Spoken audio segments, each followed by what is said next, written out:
Dear students, आज हम discuss करेंगे class 10 chapter 1 real numbers. In real numbers we will discuss first topic number system. ये हमने class 9th में, class 8th में ऑलरेडी पढ़ चुके हैं, बट क्विक रिव्यू के लिए हम इसे दोबारा से देख लेते हैं। सबसे पहले आता है what is natural number. Natural number क्या होता है? Natural number means all counting numbers is called natural number. ऐसे नंबर जैसे हम कहते हैं काउंटिंग स्टार्ट करते हैं, कहां से काउंटिंग स्टार्ट करते हैं? काउंटिंग स्टार्ट करते हैं 1 2 3 4 5। So these are the natural numbers. फिर आता है आपका होल नंबर। होल नंबर क्या होता है? होल नंबर होता है आपका काउंटिंग नंबर और उस काउंटिंग नंबर में इंक्लूड कर दो 0। So whole number is 0 1 2 3 4 5। These are the whole numbers. फिर आता है आपका इंटीजर्स। इंटीजर्स क्या होता है? ठीक है मेरे प्रिय बच्चों, आपने इंटीजर्स पढ़ा होगा कि आपके सारे नंबर माइनस इंफिनिटी से प्लस इंफिनिटी तक, बट इसमें क्या इंक्लूड नहीं होता? Except decimal numbers. All non decimal numbers from minus infinity से प्लस इंफिनिटी, जैसे कि आपका लिखा है 0 1 2 3 4 अप टू इंफिनिटी, और ये आएगा आपका this side is negative numbers. But इसमें आपके 0 और 1 के बीच में मल्टीपल डेसिमल नंबर्स होते हैं, वो आपके कभी भी इंक्लूड नहीं होते। नेक्स्ट आता है आपका प्राइम नंबर्स। प्राइम नंबर आपने पढ़ा होगा, एक ऐसा नंबर जो किसी से भी डिवाइड ना हो। किससे डिवाइड हो? केवल 1 से और इटसेल्फ से। सो आपका फर्स्ट प्राइम नंबर क्या होगा? आपका 2 is your first prime number. 1 आपका प्राइम नंबर नहीं होता। 1 को आप यूनिक नंबर में काउंट करते हो, वो किसी भी प्राइम नंबर में काउंट नहीं होता। आपका फर्स्ट एक ऐसा नंबर है जो इवन प्राइम नंबर है। Remaining numbers are all odd prime numbers. 3 5 7 11 13 17, these are the odd prime numbers. Next आप पढ़ते हो कंपोजिट नंबर। क्या होगा आपका? एक ऐसा नंबर जिसके मोर देन 2 फैक्टर्स हो, तो वो कैसा नंबर कहलाएगा? आपका कंपोजिट नंबर कहलाएगा। ठीक है, इसमें हम एक मैप डायग्राम के थ्रू मींस आपका ये मैपिंग करके हम ऐसे भी देख सकते हैं। नेचुरल नंबर क्या बताया था आपको? सारे काउंटिंग नंबर्स आपके नेचुरल नंबर्स होते हैं। काउंटिंग नंबर में अगर आप एक और 0 इंक्लूड कर दो तो वो क्या बन जाते हैं? आपके होल नंबर्स बन जाते हैं। इंटीजर नंबर क्या पढ़ा था अभी हमने बच्चों? इंटीजर नंबर पढ़ा था हमने कि आपके नेगेटिव माइनस इंफिनिटी से plus infinity except non decimal numbers. इसमें कोई भी डेसिमल नंबर काउंट नहीं होगा। नेक्स्ट आपका रैशनल नंबर आपने पढ़ा होगा, जो नंबर p by q की फॉर्म में होते हैं, जहां पे q is not equal to 0, but इसमें कंडीशन और इंक्लूड होती है, और p and q must B.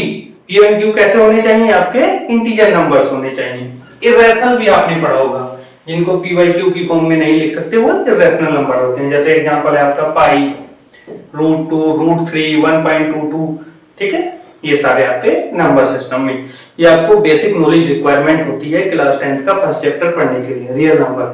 ठीक है, now we will move on proper syllabus. Our syllabus is first topic is fundamental theorem of arithmetic. Fundamental theorem of arithmetic का होता है कि every composite number can be express as product of its prime number, और इस prime number का order matter नहीं करता। जैसे अभी हम एक एग्जांपल लेंगे और उसमें देखेंगे कि फंडामेंटल थ्योरम ऑफ अरिथमेटिक का मीनिंग क्या है, कैसे हम इसे यूज करते हैं। ठीक है, this is the statement. Now we will discuss fundamental theorem of arithmetic के अकॉर्डिंग 140 के क्या क्या प्राइम फैक्टर्स होंगे। ठीक है, प्राइम फैक्टर्स लिखने का एक सबसे बेस्ट वे है आपका 140 के प्राइम फैक्टर लिखने हैं आपको। ठीक है, आपने क्लास 8 और क्लास 7 में इसके फैक्टर करने सीखे होंगे नंबर से। ये आपका डिवीजन मेथड से आप फैक्टर करते हो, मींस आप इसे 2 से डिवाइड करोगे। 2 से डिवाइड करोगे तो क्या कितने बार जाएगा? ये 70 बार जाएगा। ठीक है, फिर 2 से स्टार्ट करोगे 35, फिर 5 से 7, और फिर 7 से 1 बार। ये आप अपनी नोटबुक में सॉल्यूशन में दिखा भी सकते हो, इसे रफ वर्क भी यूज कर सकते हो। Then we will use 2 into 2 into 5 into 7। You can say that कि 140 के आपने फैक्टर्स किए, क्या सारे प्राइम नंबर हैं या नहीं है? So as per fundamental theorem हमने कहा था कि every composite number can be express as product of its prime number. क्या हम इनका ऑर्डर अगर आगे पीछे कर दें, ठीक है, इनको शिफ्ट कर दें, इसे पहले ले आए इसे बाद ले आए, क्या ऑर्डर शिफ्ट करने से कुछ फर्क पड़ेगा? हमें कुछ भी फर्क नहीं पड़ेगा, order does not matter. But हम इसे अल्टरनेट वे में और भी लिख सकते हैं, हम इसको लिख सकते हैं 2 to the power 2 into 5 to the power 1 into 7 to the power 1.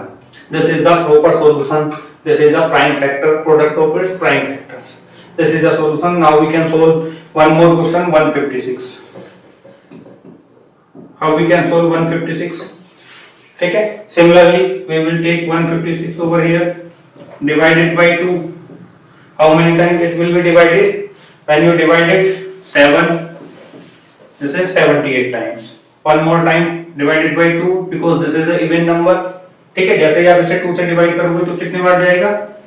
3, और यहाँ से चला जाएगा 39 टाइम। फिर आप इसको डिवाइड करोगे 3 से 13, ठीक है। Now divided by 13, this will be 1. So prime factors of this one is 2 into 2 into 3 into 13, ठीक है।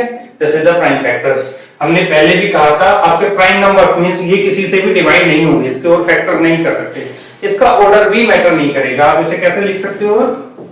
2 to the power 2 into 3 into 13. This is the prime factor of 156. You can solve these questions also similar way.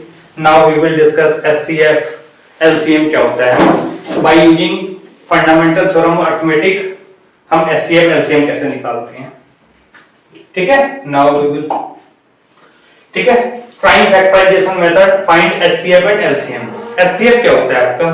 SCF होता है आपका product of smallest power of each common prime factor in the numbers. Means आपको HCF हमेशा 2 number का या 3 number का HCF निकलेगा, तो और एलसीएम भी आपका 2 से 3 नंबर का निकलेगा, ठीक है।